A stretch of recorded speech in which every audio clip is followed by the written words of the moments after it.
Hello friends, વગર ગેસથી બનતી અને ઓછા ઇન્ગ્રીડિયન્ટ્સથી ફટાફટ ઝડપથી બની જાય એવી, ફક્ત 5 મિનિટમાં બની જાય એવી સ્વીટ આપણે જાતે જ બનાવશું. તો તેના માટે આપણે લઈશું ટોપરાનું છીણ, મિલ્ક પાવડર, દળેલી ખાંડ, એલચી પાવડર અને ફૂડ કલર.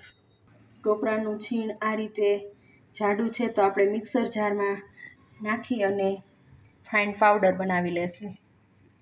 તો ટોપરાનો પાવડર આ રીતે તૈયાર થઈ ગયો છે.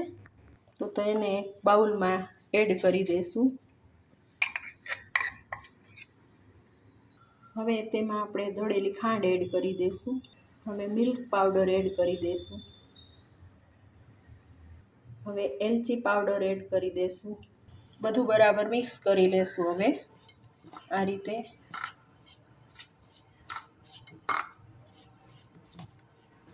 હવે તેમાં આપણે જરૂરિયાત પ્રમાણે દૂધ એડ કરતા જાશું અને ડો બનાવી લેશું.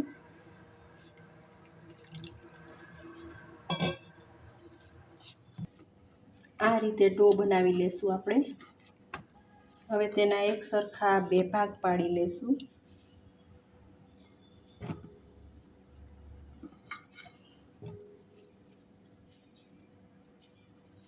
હવે તેમાં બંનેમાં આપણે અલગ અલગ કલર એડ કરી દઈશું. ફૂડ કલર રેડી કરેલા ડોમાં આપણે આ red colour food colour add કરીશું.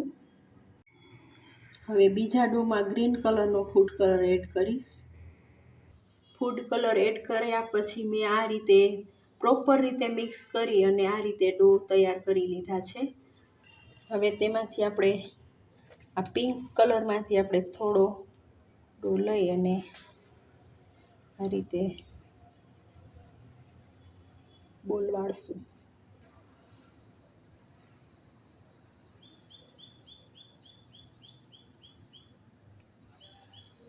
હવે ગ્રીન કલરમાંથી આપણે આ રીતે બોલ વાળશું. હવે આને હથેળીથી પ્રેસ કરશું.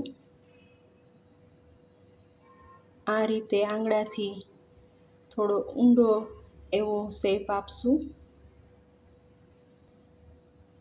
હવે તેની અંદર આપણે પિંક બોલ બનાવેલો તેને પ્રોપર રીતે રાખી ફરતી બાજુથી આ રીતે પેક કરીને કલર ન દેખાય એ રીતે પેક કરીને બોલ વાળી લેશું.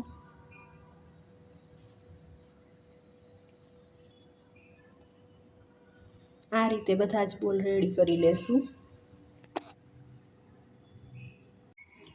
તો મેં અહીંયા બધા સ્વીટ બોલ્સ બનાવીને રેડી કરી લીધા છે.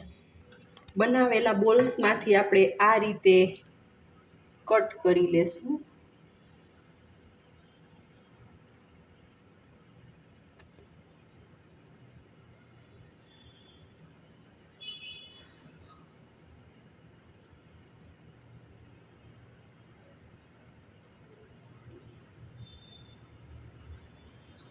બધા આ રીતે બોલ્સ આપણે રેડી કરી લેશું. તો ફેસ્ટિવલ સિઝનમાં યુઝ કરી શકાય એવા સ્વીટ બોલ્સ બનીને રેડી છે. એકવાર આ રેસીપી ઘરે ટ્રાય કરીને જોજો.